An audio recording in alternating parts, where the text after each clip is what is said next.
Hello friends, welcome to inspire science classes. आशा करता हूं कि कोरोना के इस दौरान में आप सभी स्वस्थ होंगे, मस्त होंगे और अपनी पढ़ाई पर ध्यान दे रहे होंगे। आज हम 9वीं कक्षा के साइंस सब्जेक्ट के पहले अध्याय को पढ़ने वाले हैं। तो चलिए हम चलते हैं पहले अध्याय पर। इसका नाम है हमारे आसपास के पदार्थ। देखिए, हमारे आसपास के पदार्थ। आज हम 9वीं क्लास के, फिर से मैं बता देता हूँ, 9वीं क्लास का पहला अध्याय है ये विज्ञान विषय का, जिसका नाम है हमारे आसपास के पदार्थ। ठीक है ना। हमारे आसपास के पदार्थ से मतलब आप अपने आसपास जो भी चीज़ें देखते हैं, जो भी वस्तुएं देखते हैं, वो सभी क्या है? पदार्थ है। पदार्थ वह सभी वस्तुएं हैं जो छोटे से छोटे कणों से मिलकर, जो छोटा सा एक रेत का कण भी है वो भी एक पदार्थ का रूप है, और एक बड़ा जो जैसे ग्लास, जैसे आपके यहाँ साइड में एक ग्लास दिख रहा है, ये भी एक पदार्थ ही है। पुस्तक है वह एक पदार्थ ही है। हर एक चीज़ पदार्थ है जो हमारे आसपास जितना भी। इसको इंग्लिश में देखिए, मैटर इन आवर सराउंडिंग, या इसको आप बोल सकते हैं मैटर इन आवर इन्वायरमेंट। ठीक है ना, हमारे आसपास के पदार्थ। अब हम यहाँ पर स्टार्ट करते हैं। देखिए, अपने चारों ओर आप लोग जैसे नज़र दौड़ाते होंगे तो हमें विभिन्न प्रकार की वस्तुएं नज़र आ रही होंगी। ठीक है ना, जिनका क्या है? आकार होता है, आकृति होती है, बनावट अलग अलग होती हैं। इस विश्व में प्रत्येक वस्तु जिस सामग्री से बनी होती है उसे, देखिए अभी जैसे मैंने ऊपर बताया था ना पदार्थ, तो उसे वैज्ञानिकों ने क्या नाम दे दिया है? पदार्थ नाम दे दिया है। जिस हवा में हम श्वास ले रहे हैं अभी, जो हम भोजन खा रहे हैं, पत्थर, बादल, तारे, पशु पक्षी और जो कुछ भी, जैसे पानी वगैरह की बूंद हो गई, रेत का कण हो गया, ये सभी क्या है भैया? पदार्थ है। ठीक है ना। ध्यान देने योग्य बात यहाँ पर यह है कि ऊपर जो भी लिखा हुआ है, जो अभी मैंने बताया, रेत, पानी, पत्थर, जो भी हम श्वास ले रहे हैं, जो भी हम भोजन खा रहे हैं, यह सब इन वस्तुएं हैं। ये क्या है? ये वस्तु है। ये सभी वस्तुओं का एक द्रव्यमान हो रहा है। ठीक है ना। द्रव्यमान का मतलब जानते हैं सभी लोग, द्रव्यमान समझते होंगे। द्रव्यमान हर वस्तु का होता है, चाहे वो बड़ी हो, छोटे से छोटा रेत का कण हो, या फिर सूक्ष्म जो आपको कण जो दिखाई भी ना दे रहा हो, उसका भी एक द्रव्यमान होता है। और ये कुछ स्थान, आयतन, जिसे हम स्थान या आयतन है, घेरते हैं। अब मैथ्स की क्लास में आपने आयतन और क्षेत्रफल पढ़ा होगा। जिन बच्चों को आयतन और क्षेत्रफल में अंतर नहीं पता है, मैं उन्हें यहाँ पे क्षेत्रफल में आयतन और क्षेत्रफल के बारे में बताता हूँ। देखिए, जैसे ये आपके सामने एक ग्लास है, दिखाई दे रहा है। इस ग्लास, ठीक है ना, ये आपके सामने ग्लास है, इसको ध्यानपूर्वक देखिए आप पहले। ठीक है ना। इस ग्लास में ये देखिए यहाँ पे जो ये नीचे इसने ये स्थान घेरा हुआ है, ये वाला जिसमें ये रखा हुआ है, ये स्थान जो भी घेरा होगा इसने, नीचे ज़मीन में रखा होगा, टेबल में रखा होगा, जहाँ पर भी ये रखा होगा, और इसने जो स्थान घेरा है, ये जो बाहर स्थान घेरा हुआ है, ठीक है ना, ये कहलाएगा इसका क्षेत्रफल। और ये जो अंदर बर्तन, ये जैसे जो भी बर्तन है, ग्लास है, इसके अंदर एक एरिया बना हुआ है। इस एरिया में जो भी बना हुआ है, इसके अंदर हम पानी भरेंगे, तो ये पानी जो अंदर अपने अंदर जो समाहित रखेगा, इसका एक अपना एक आयतन है। वो इस बर्तन का क्या कहलाता है? आयतन कहलाता है। इसमें आप कोई भी चीज़ डाल सकते हो, जैसे पानी डाल सकते हो, पेट्रोल डाल दो, मिट्टी तेल डाल दो, जो भी। ठीक है ना। तो ये आशा करता हूँ कि आपको ये आयतन और क्षेत्रफल समझ आ गया होगा। ठीक है। अब हम आगे बढ़ते हैं।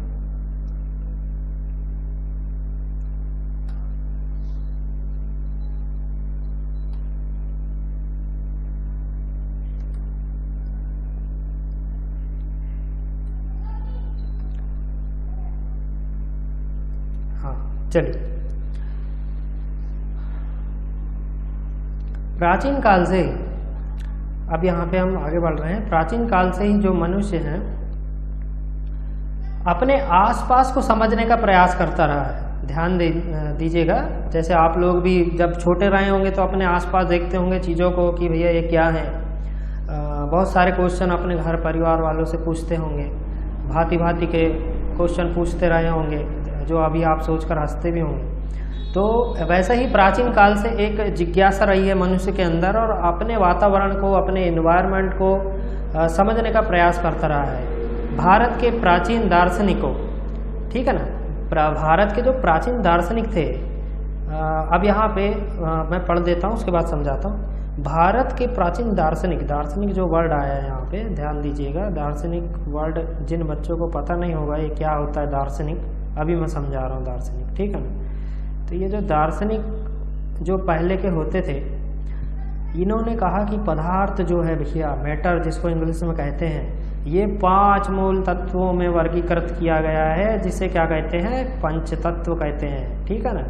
अब यहाँ पे हमारे 2 वर्ड समझने, 2 शब्द आए हैं, इनको हमको समझना है। पहला तो हो गया हमारा दार्शनिक, दूसरा हो गया पंच तत्व। पंच तत्व तो सभी जानते होंगे, पहले हम दार्शनिक के बारे में चर्चा कर लेते हैं।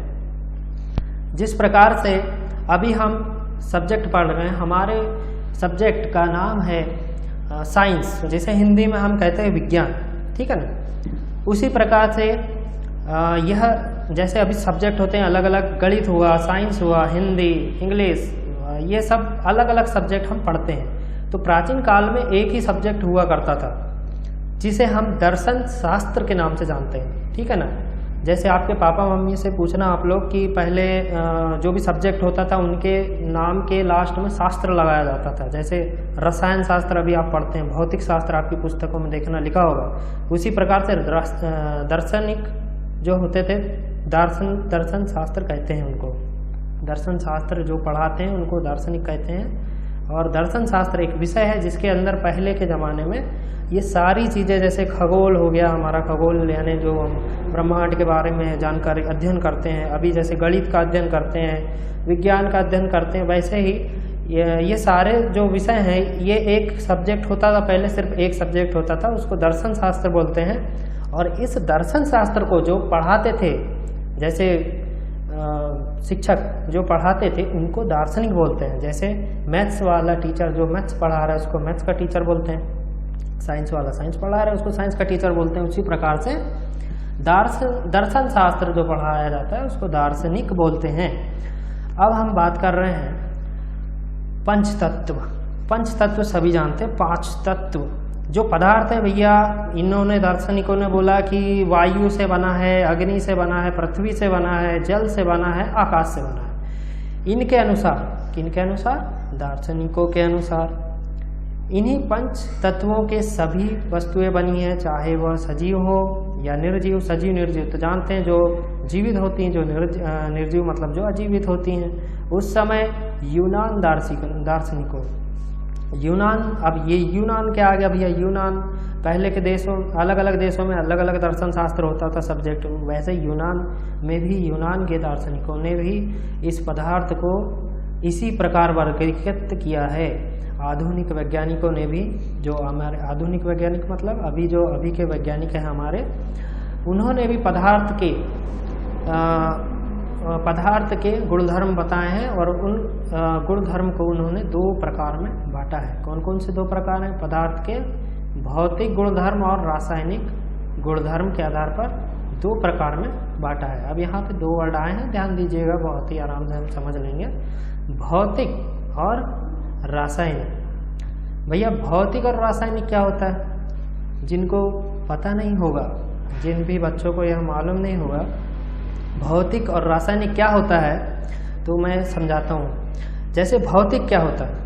भौतिक वह चीज़ें, वस्तुएं होती हैं, भौतिक यानी जिन्हें हम प्रत्यक्ष रूप से देख सकते हैं। जैसे देखिए ये है, इसे हम भौतिक रूप में देख सकते हैं, मैं देख सकता हूँ इसको। पेन है, पेन को भी देख पा रहा हूँ, ठीक है ना। जिनको हम प्रत्यक्ष रूप से देख सकते हैं, छू सकते हैं, है ना, उनको क्या कहते हैं? भौतिक वस्तुएं, भौतिक चीज़ें, भौतिक गुणधर्म। अब यहाँ पे गुणधर्म आ गया, तो हम भौतिक गुणधर्म बोले तो जिन्हें हम देख सकते हैं, छूकर उनकी जांच कर सकते हैं, उनको भौतिक गुणधर्म बोलेंगे। और रासायनिक वह चीज़ें होती हैं जो हम देख नहीं सकते, उन क्रियाओं को देख नहीं सकते, उनको किसी सूक्ष्मदर्शी के माध्यम से या फिर किसी उपकरण के माध्यम से देखा जाता है और उनके बारे में अध्ययन किया जाता है, उसे रासायनिक प्रकृति कहते हैं। कक्षा 9वीं में आपको सिर्फ भौतिक गुणधर्म के बारे में जानना है, ठीक है ना, और कक्षा 10वीं में रासायनिक गुणधर्म के बारे में, रासायनिक प्रकृति, रासायनिक अभिक्रियाएं, भौतिक अभिक्रियाएं, यह सब के बारे में जानना है। तो नेक्स्ट वीडियो आएगा, उसमें हम जो पहला अध्याय है हमारा 10वीं का साइंस का, वो रासायनिक अभिक्रियाएं हैं, उसको पढ़ेंगे, ठीक है ना। अभी हम यहाँ पर हमारे जो आधुनिक वैज्ञानिक हैं, इनके अनुसार 2 गुणधर्मों में बांटा गया है। पहला है भौतिक गुणधर्म, दूसरा है रासायनिक गुणधर्म। इस प्रकार से ये 2 प्रकारों में वर्गीकृत किया गया है। इस अध्याय में देखिए, जैसा कि मैंने बताया था कि 9वीं वालों को भौतिक गुणों के बारे में पढ़ना है, ठीक है ना, कि भौतिक आधार पर पदार्थ के बारे में क्या करेंगे, हम ज्ञान अर्जित करेंगे। पदार्थ के रासायनिक पहलुओं के आगे की कक्षाओं में, यानी 9वीं वाले जब 10वीं में जाएंगे तो इसको कौन सा गुणधर्म पढ़ेंगे आप लोग, रासायनिक गुणधर्म, ठीक है ना।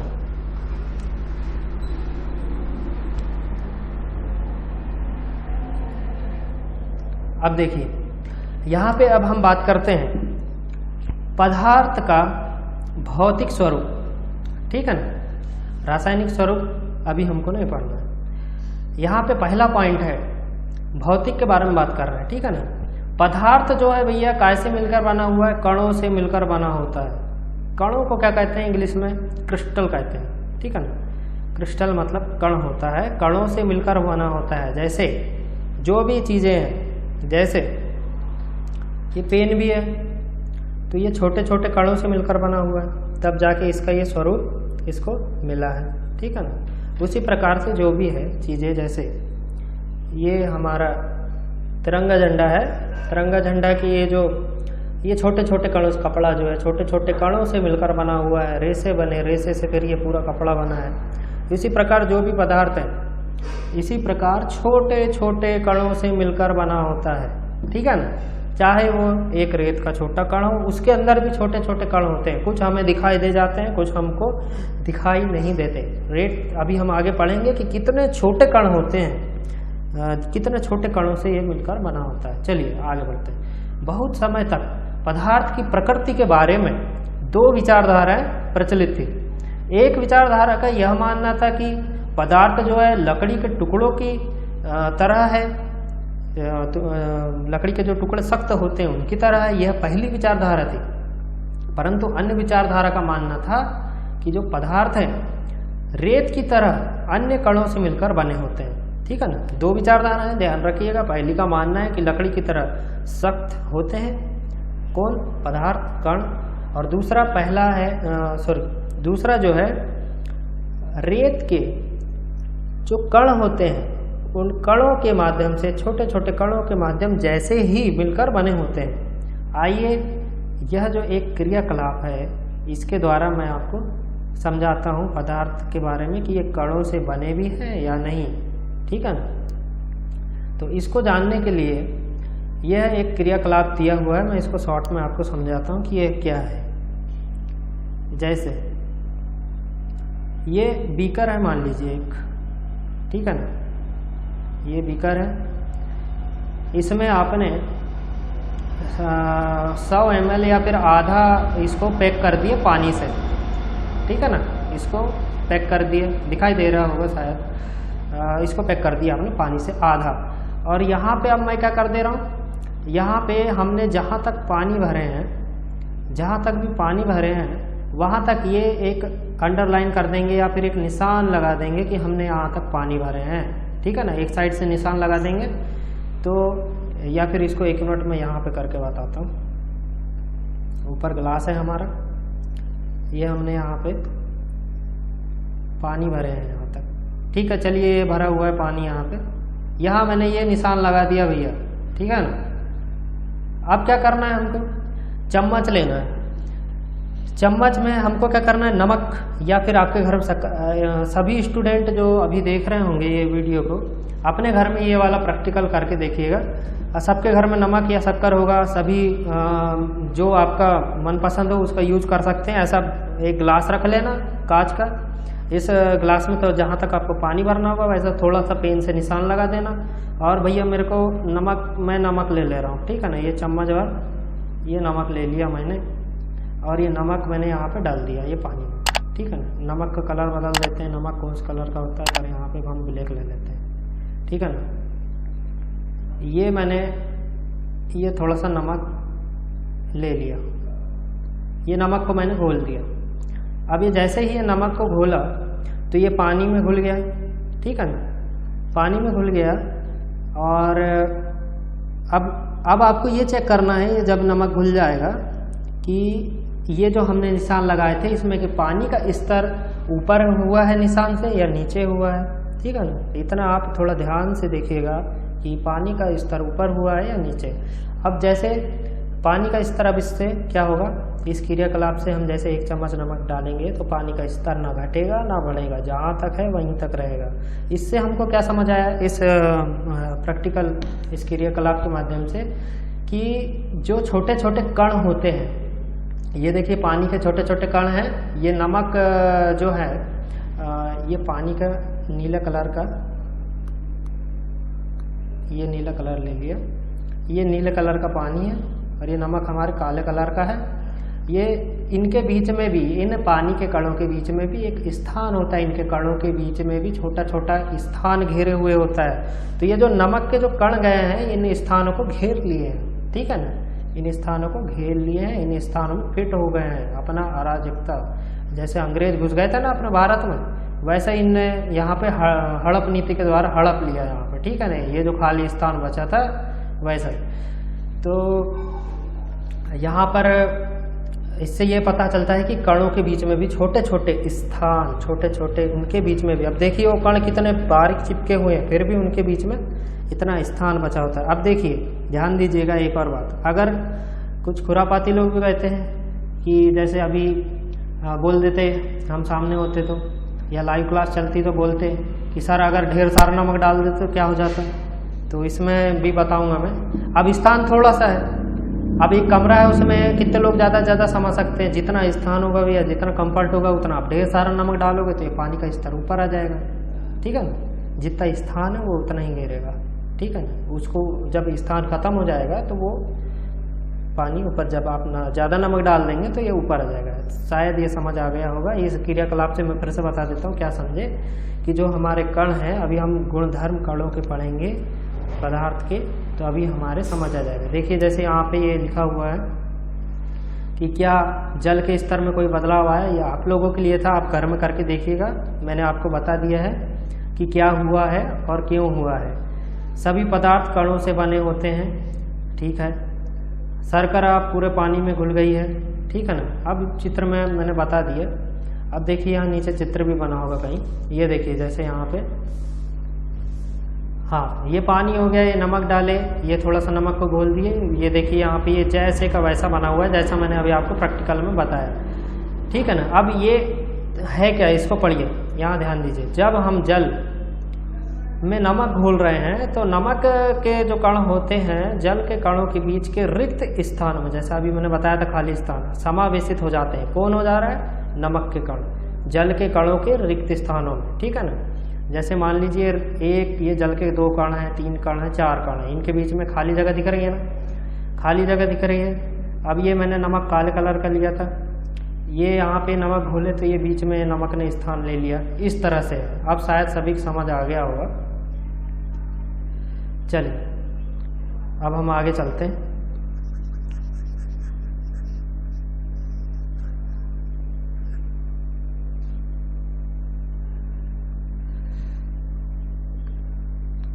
अब जैसे मैंने शुरुआत में बताया था, दूसरा पॉइंट देखिए, पदार्थ के ये जो कण होते हैं, पदार्थ कैसे मिलकर बना होता है, कणों से मिलकर बना होता है। पदार्थ के जो कण हैं कितने छोटे होते हैं, तो ये पदार्थ के जो कण होते हैं ये इतने छोटे होते हैं कि कुछ को आप देख भी नहीं पाते, जैसे रेत के अंदर भी एकदम बारीक बारीक कण होते हैं। अब रेत के वो छोटा सा कण के अंदर भी बहुत छोटे छोटे कण होते हैं, जिनको हम सूक्ष्मदर्शी के माध्यम से देख सकते हैं। एक कण के अंदर भी खरबों अरबों छोटे छोटे कण हो सकते हैं, ठीक है ना।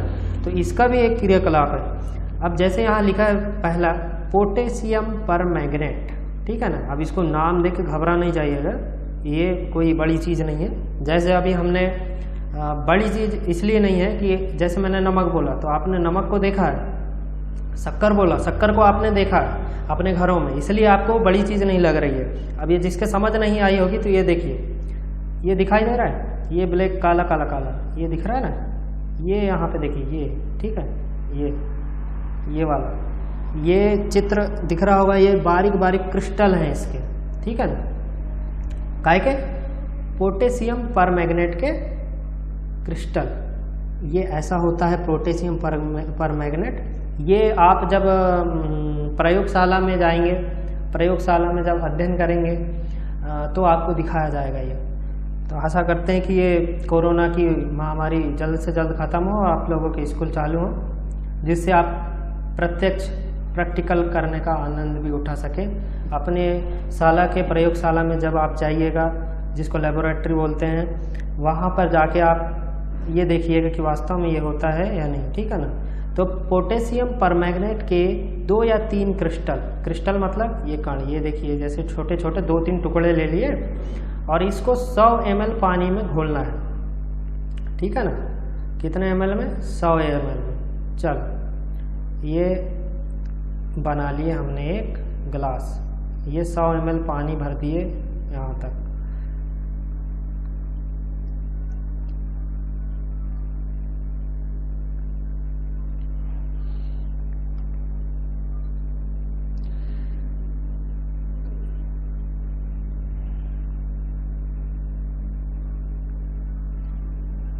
ये पानी भर दिया, ठीक है ना। अब इसमें हमने ब्लैक कलर का पोटेशियम परमैंगनेट के क्रिस्टल डाल दिए। ध्यान से समझिए इसको थोड़ा।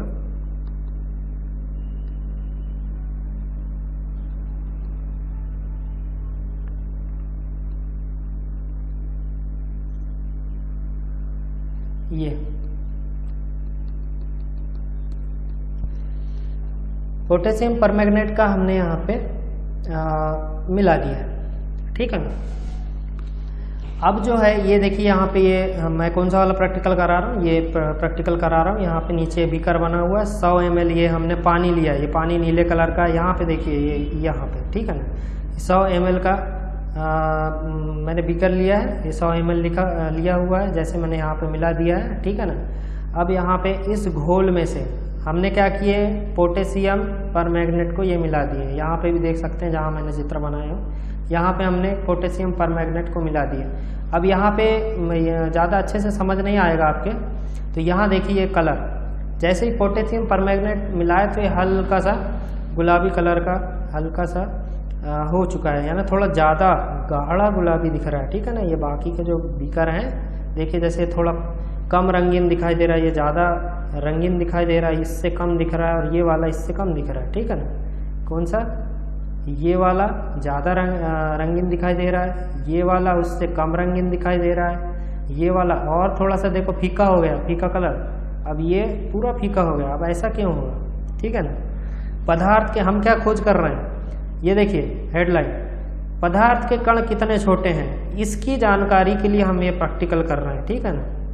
सबसे पहले हमने पानी लिए, पानी में पोटेशियम परमैंगनेट के 2-3 क्रिस्टल डाले, अब वो घोल दिए उसको, तो इस टाइप से हो गया, ठीक है ना। अब यहाँ से क्या कर लिया हमने, 10 ml यहाँ से निकाल के एक दूसरा पानी, ऐसा वाला ग्लास जिसमें शुद्ध पानी था, उसको डाल दिए इसमें, ठीक है ना। अब पानी की मात्रा ज़्यादा, और ये 100 ml से 10 ml निकाले और इसमें डाल दिए, तो ये देखो फीका रंग हो गया थोड़ा सा, ठीक है ना। अरे जैसे होली के कलर मिलाते हो आप, फीका थोड़ा सा, जैसे ज़्यादा मिला दिए तो कम हो गया, और ज़्यादा मिला दिए तो ज़्यादा हो गया, और उसमें से थोड़ा सा कम मिलाए तो कम कलर का बन गया, उस टाइप से। अब यहाँ से भी ये देखो, ये 10 ml का निकाले हमने, यहाँ से घोल 10 ml का घोल निकाले, और ये दूसरा एक 100 ml का ग्लास में पानी रखा था उसमें डाल दिया, अब थोड़ा सा कलर फीका हो गया, ठीक है। अब यहाँ से भी ये देखो ये 10 ml निकाले और ये देखो ये शिफ्ट कर दिए इसमें, ठीक है, ये शिफ्ट करे इसमें फिर से डाले तो ये देखिए फिर से अब ये थोड़ा सा पतला हो गया, थोड़ा सा इसका कलर फीका हो गया। तो यहाँ देखिए अभी हम ये लाइन पढ़ते हैं, तो इस घोल में से ये सब में से 10-10 ml निकाल के जो नया वाला जल था उसमें मिला दिया हमने।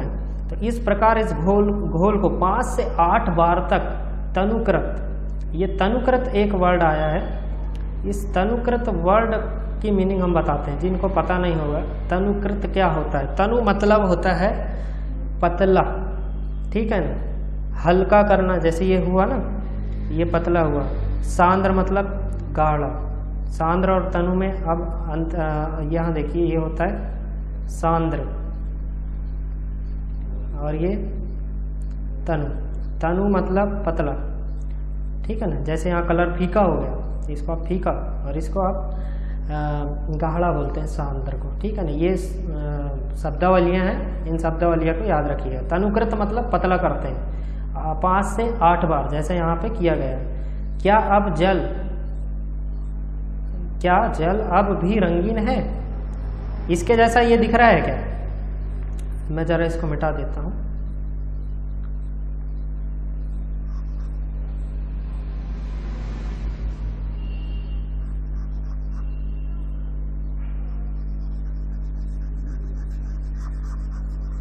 देखिए ये पहला वाला हमने जो लिया था यहाँ पे,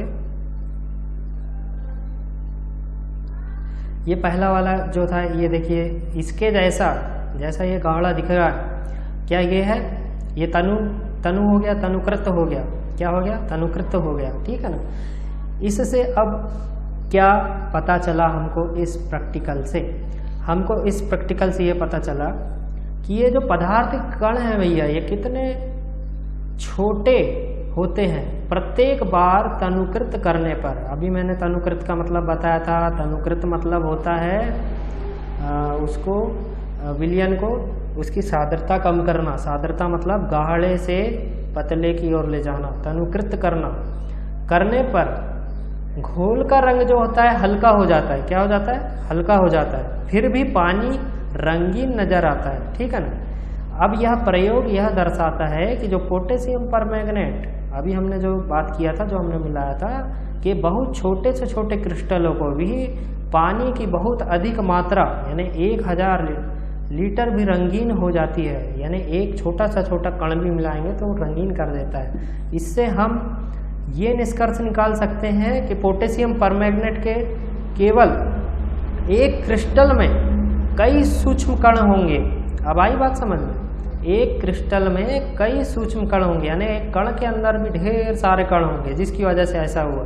ये कण छोटे छोटे कणों में विभाजित होते रहते हैं, ठीक है ना। ये कण छोटे छोटे उसमें विभाजित होते रहते हैं। एक स्थिति में ये कण, ये ऊपर देखिए, एक स्थिति में ये कण और छोटे भागों में विभाजित नहीं किए जा सकेंगे। यानी एक टाइम ऐसा आएगा जब ये और छोटे भागों में विभाजित नहीं हो पाएगा। पोटेशियम परमैंगनेट की जगह 2 ml डेटॉल जो होती है ना, उसका भी यूज कर सकते हो। घर पे कर देखना, जिसके घर में डेटॉल होगी। पदार्थ के ये कण बहुत छोटे होते हैं। हमने इससे निष्कर्ष निकाला कि पदार्थ के कण जो होते हैं बहुत छोटे होते हैं। इतने छोटे होते हैं कि हम कल्पना भी नहीं कर सकते, ठीक है ना। अब यहाँ पे हम बात करते हैं, जैसा कि अभी मैंने ऊपर बताया था कि पदार्थ के जो गुण धर्म होते हैं, अभिलाक्षणिक पदार्थ के ये जो कण होते हैं, कणों के अभिलाक्षणिक गुण क्या होते हैं। तो ये पहला पॉइंट है, पदार्थ के कणों के बीच रिक्त स्थान होता है। जैसा हमने अभी ऊपर देखा था, ये बीकर बनाए थे ना हमने, ये देखिए यहाँ सबसे पहले ऊपर ये देखिए, ये हमने अभी जानकारी में लिया था, ऊपर ये करके देखे थे कि ये जो पदार्थ के कण हैं भैया, इनके बीच में रिक्त स्थान होता है। इसका प्रैक्टिकल भूल तो नहीं गया? अब भी करके देखे थे हमने कि नमक मिलाए थे ना, इसमें शक्कर मिलाए थे और मैंने नमक मिलाया था। तो ये छोटे छोटे जो डॉट डॉट डॉट जो जगह बची रहती है, वहाँ पे ये शिफ्ट हो गए थे। तो इससे हमको पता चला था कि जो कण होते हैं उनके बीच भी जो रिक्त स्थान पाया जाता है और यहाँ पे ये स्थान घेर लेते हैं इस प्रकार से, ठीक है ना। चलिए हम पहला गुणधर्म समझते हैं। पहला गुणधर्म है ये, ठीक है ना, नोट कर लीजिएगा सब लोग अपनी अपनी कॉपी में। जिनके पास में कॉपी नहीं होगी, पुस्तक नहीं होंगी अभी, और जिसके पास होंगी भी, तो ये कुछ पॉइंट है, ये आपके परीक्षा में महत्वपूर्ण है। इनको आप वीडियो को स्किप करके इनके पॉइंट बना लीजिएगा। जैसे ऊपर आप डालिएगा पदार्थ के अभिलाक्षणिक गुण। अब ये पहला गुण हमने पढ़ लिया कि पदार्थ के कणों के बीच रिक्त स्थान पाया जाता है। आप चाहें तो साइड में चित्र बनाकर भी उसको याद रखने के लिए रख सकते हैं, ठीक है ना। तो ये हमने जैसे अभी नमक शक्कर डाल के देखा था, वही सब ये इसमें वही सब बातें लिखी हुई हैं कि ये रिक्त स्थानों में भैया समावेशित हो जाते हैं, ठीक है ना। ये देखिए हमने करके इसको भली बात ही देख लिया है। इस प्रकार से रिक्त स्थान जो होता है वहाँ पे ये समावेशित यानी जुड़ जाते हैं, मिल जाते हैं, घुलित हो जाते हैं, स्थान ले लेते हैं, ठीक है ना। अब दूसरा पॉइंट है अभिलाक्षणिक गुणधर्म का, कि दूसरा पॉइंट है पदार्थ के कण निरंतर क्या होते हैं, गतिशील होते हैं। पदार्थ के कण निरंतर गतिशील होते हैं, यानी इसको समझने के लिए देखिए, ये एक बीकर है, इसमें जो भी ये कण है, मान लीजिए ये जैसे कण है, ये गोल गोल कण है मान लीजिए, इसमें जो भी चीज़ भरी हुई है, ठीक है ना। तो ये जो कण होते हैं भैया, ये होते हैं गतिशील। जैसे कोई ये दिशा में जा रहा है, कोई ये दिशा में जा रहा है, कोई ये दिशा में जा रहा है, यानी अलग अलग दिशा में टकराते रहते हैं और गतिशील हमेशा गति करते रहते हैं। ये कोई एक दिशा में जा रहा है, ठीक है ना। तो इस प्रकार से हमें ये याद रखना है कि पदार्थ के जो कण होते हैं गतिशील होते हैं। अब ये क्रियाकलाप दिया है, क्रियाकलाप वही, अपनी कक्षा के किसी कोने में एक बुझी हुई अगरबत्ती रख दीजिए, ठीक है ना। क्या रखना है, बुझी हुई अगरबत्ती। इसकी सुगंध लेने के लिए आपको इसके कितने समीप जाना पड़ सकता है, ये ध्यान देना। अगर अगरबत्ती जला दोगे क्या होता है, क्या दूर से ही इसकी सुगंध आपको मिल जाती है? नहीं मिलती ना, कभी कभी मिल भी जाती है, जैसे ज़्यादा तुरंत रहता है तो इसे आप नोट कीजिए। इससे क्या पता चला कि जो कण होते हैं, कुछ कण भी होते हैं, जो सभी कण जो होते हैं गतिशील होते हैं। जैसे अगरबत्ती हमने लगा दी है तो उसकी सुगंध आपको, उसके कण गति करते हुए वायुमंडल में फैल जाते हैं, वो आपको दूर से भी सुगंध आ जाता है। आपकी जो ज्ञान इंद्री है नाक, वो उसको सुगंध महसूस कर लेती है। क्रियाकलाप नंबर 2, जल से भरे 2 गिलास, 2 बीकर ले लीजिए। पहले बीकर के एक सिरे पर सावधानी से 1 बूंद लाल या नीली स्याही डाल दीजिए और दूसरे में शहद डाल दीजिए। क्या करना है, पहले में लाल या नीली स्याही डालना है और दूसरे में शहद डालना है। शहद, इनको अपने घर में या कक्षा के एक कोने में रख दो, ठीक है। अब इस प्रेक्षण को नोट करना। अब इस प्रेक्षण को ऐसा करने के बाद देखिए हमने क्या किया भैया, ये 2 ले लिए, इनमें एक में लाल या नीली स्याही डाल दिए, एक में शहद डाल दिए पानी में, ठीक है ना। तो इसके बाद स्याही की बूंद डालने के तुरंत बाद आपने क्या देखा, ये पता चल जाएगा, उसकी भी एक स्मेल होती है, उसके भी कण।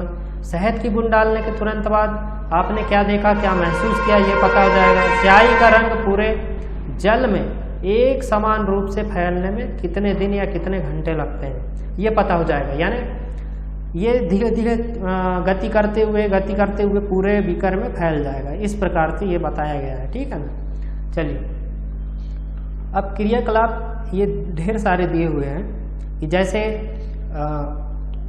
ये एक क्रियाकलाप, ये देखिए ये वाला, ये सिर्फ एक उदाहरण के तौर पे दिया गया है। देखिए यहाँ पे ये इसे खेल के मैदान में खेला जाता है। ये क्या है, जैसे आपने टीवी में देखा होगा या कोई सांस्कृतिक कार्यक्रमों में देखा होगा, ये मानव की एक श्रृंखला है। इस टाइप से इन्होंने सब अपने एक दूसरे को पकड़ के रखा हुआ है, ठीक है ना। इस जो डांस है इसको क्या कहते हैं, ये देखिए मैं हाईलाइट कर देता हूँ इसको थोड़ा सा। इसको बोलते हैं ईद मिस्मी नर्तक, ठीक है ना, ईद मिस्मी नर्तक ये है। तो इसमें आपको ऑब्जेक्टिव में पूछ सकता है इसके बारे में, तो इसको ज़रा ध्यान रखिएगा। तो अब यहाँ पे क्या है, एक दूसरे को कस के पकड़ लिए हैं। अब मान लीजिए ये जो है महिलाएं जो हैं, ये जो नृत्य कर रही हैं, ये कण है, ठीक है ना। हाथ पकड़कर मानव श्रृंखला बनी हुई है। तीसरा जो समूह है केवल उसने क्या किया है, उंगली के सिरे से छूकर एक श्रृंखला बनाई है। चौथा समूह, ऐसे यानी ढेर सारे समूह हैं। किसी ने उंगली पकड़ के रखा हुआ है, यानी इस टाइप से उंगली पकड़ के समूह बनाया है। किसी ने ऐसा जोर से ऐसा अपनी कोहनी जो होती है इस यानी पकड़ बना के रखा हुआ है, ठीक है ना। तो इस प्रकार से अलग अलग समूह है। तो इसमें देखा गया कि किस समूह, ये जो समूह कौन से हैं, इतने सारे जो समूह हैं, कौन से समूह को तोड़ना आसान था और क्यों। अब बताइए, जिनने ऐसा पकड़ के रखा होगा उसको कोई भी खींच देगा तो टूट जाएगा, ठीक है। और जो ऐसे मजबूत पकड़े हुए थे उनको तोड़ना क्या है, कठिन है, ठीक है ना। ये हम बात कर रहे थे यहाँ पे इस क्रियाकलाप से ये पता चला कि पदार्थ के जो कण होते हैं, देखिए जरा ध्यान दीजिए। पहला जो क्रियाकलाप था, मैं फिर से दोहरा देता हूँ, भौतिक स्वरूप पढ़ लिए थे हमने, पदार्थ के अभिलाक्षणिक गुण पढ़े थे। और यहाँ पे पहला पॉइंट था कि पदार्थ के कणों के बीच कितना रिक्त स्थान होता है। दूसरा पॉइंट है कि पदार्थ के कण निरंतर गतिशील होते हैं। और ये तीसरा पॉइंट है कि पदार्थ के कण, ये देखिए तीसरा पॉइंट ये लिखा हुआ है कि पदार्थ के जो कण हैं एक दूसरे को क्या करते हैं, आकर्षित करते हैं। ये तीसरा पॉइंट है, ठीक है ना। पदार्थ के कण एक दूसरे को आकर्षित करते हैं। जैसे ये एक कण है, ये एक कण है, ये एक कण है, तो ये दोनों क्या करते हैं, आकर्षित करते हैं एक दूसरे को। जैसे इसको मैं एक उदाहरण से बताता हूँ, कण कैसे आकर्षित करते हैं। मान लीजिए एक चुंबक है, ठीक है ना, ये दूसरा चुंबक है, बहुत सारे लोगों ने देखे भी होंगे, खेले भी होंगे। जब इसको अपन पास पास में लाते हैं तो एक दूसरे को आकर्षित करते हैं। अब मान लीजिए मैंने इसी को, एक चुंबक को ये यहाँ पे रख दिया, ये अभी भी, और एक को ये थोड़ा दूर कर दिया, ठीक है ना। ये आकर्षित तो करेंगे, पर इसमें क्या है, ये आकर्षित करेंगे एक दूसरे को अपने साइड, ठीक है ना। जैसे ये कर रहे थे एक दूसरे को अपने साइड, पर यहाँ पे ज़्यादा ताकत, जोर से ये पकड़ के रखेंगे। जैसे इधर से अगर कोई खींचना चाहेगा तो उसको ज़्यादा ताकत लगेगी, अगर इसको अलग करना चाहेगा, ये दोनों को इधर से एक पकड़ रहा है, इधर से एक पकड़ रहा है, तो ताकत ज़्यादा लगेगी। अब ये दोनों अलग अलग रखे हुए हैं, ये भी आकर्षित कर रहे हैं एक दूसरे को, पर इनका जो आकर्षित करने की शक्ति है वो थोड़ी कम है। इसको कोई भी जैसे उठा लेगा, इसको अलग, तो इसमें कम शक्ति लगेगी, ठीक है ना। वही चीज़ यहाँ पे बताई गई है तीसरे वाले पॉइंट में कि पदार्थ के कण एक दूसरे को आकर्षित करते हैं। जैसे कि ये महिलाएं जो एक दूसरे को पकड़ी हुई हैं, किसी ने हाथ की कोहनी से पकड़ा हुआ है, किसी ने उंगली से पकड़ा हुआ है, तो यहाँ पे यही बताने की कोशिश की गई है कि जो जिसका बंधन जितना मतलब कमजोर होगा उसको तोड़ना उतना आसान होगा, ठीक है ना। चलिए, आशा करते हैं कि ये आपको गुणधर्म तीनों समझ में आ गए होंगे। पहला गुणधर्म था कि जो कण होते हैं उनके बीच रिक्त स्थान होता है। दूसरा था कणों का निरंतर गतिशील होते हैं कण। और तीसरा था ये जो कण होते हैं एक दूसरे को क्या करते हैं, आकर्षित करते हैं, ठीक है ना। अब यहाँ पे ये तीन हैं इसके बाद में ये कुछ क्वेश्चन, जैसे एक और क्रियाकलाप ये दिया हुआ है, इसको भी चलिए पढ़ लेते हैं। एक थाली में जल लेकर उसे उंगली से काटने का प्रयास कीजिए, क्या जल की सतह फटती है? आपने देखा है क्या कभी? जैसे ऐसा थाली में ले लिया और उंगली से ऐसा काट के देखिए, नहीं फटती। जल की सतह ना फटने का कारण क्या है बताइए? जल की सतह इसलिए नहीं फटती क्योंकि उसके जो कण है वो अपने आप में बहुत मजबूती से बंधे हुए हैं। जैसे बर्फ है, बर्फ को आप बीच से अच्छे जोर से कोई भी मजबूत चीज़ से मारिएगा वो अलग अलग हो जाएंगे, क्योंकि उनके कणों के बीच का दबाव मतलब जो खिंचाव, आकर्षण बल उतना नहीं है जितना कि जल के कणों के बीच आकर्षण बल है, ठीक है ना। वो उनके कण मजबूती से एक दूसरे को पकड़े हुए हैं, उनको खींचने में थोड़ा ज़्यादा ताकत की, उनको फाड़ने में ज़्यादा ताकत की आवश्यकता होगी, ठीक है ना। जैसे बर्फ के टुकड़े को मार दोगे तो वो अलग अलग हो जाएंगे, ठीक है ना। इस प्रकार से ये सरल भाषा में आपको समझ आ गया होगा। अब यहाँ पे हम इसका देखते हैं कि उपरोक्त तीनों क्रियाकलाप यह सुझाते हैं कि प्रत्येक जो पदार्थ होता है कणों के बीच एक बल कार्य करता है।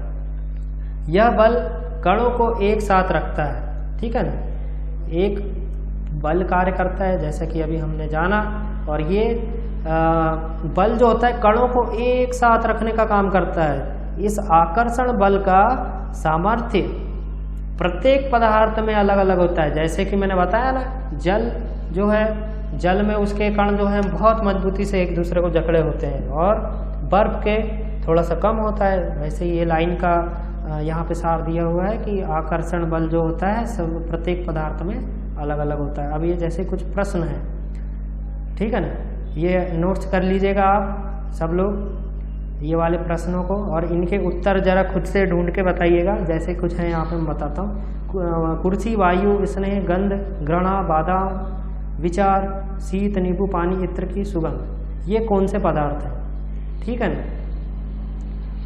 अब निम्नलिखित प्रेक्षण के कारण बताइए। गर्मा गर्म खाने की गंध कई मीटर दूर से ही आपके पास पहुंच जाती है। तो ये जो क्वेश्चन है भैया, अभी तक हमने जितना जो जाना है, अभी तक जितना जो पढ़ लिया हमने उसी से रिलेटेड है। तो जितने भी स्टूडेंट हैं इनको जो ग्रुप में जुड़े हुए हैं, ग्रुप में आप इनके आंसर लिखकर सेंड करेंगे, ठीक है ना, ग्रुप में। और जो नहीं जुड़े हुए हैं अपने ज़्यादा से ज़्यादा इसको शेयर कीजिए। आज की कक्षा को हम यहीं तक रखते हैं और कल हम क्या पढ़ेंगे, अगली कक्षा में हम पढ़ेंगे यहाँ पर पदार्थ की अवस्थाएं, कितने प्रकार की जो पदार्थ की अवस्थाएं होती हैं, हम इसके बारे में जानकारी लेंगे।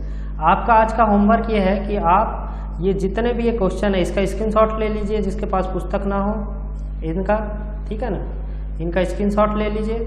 और इसका स्क्रीनशॉट लेने के बाद में ये तीनों चारों क्वेश्चन के आप जो आंसर हैं वो आप व्हाट्सएप ग्रुप में भेजाएंगे।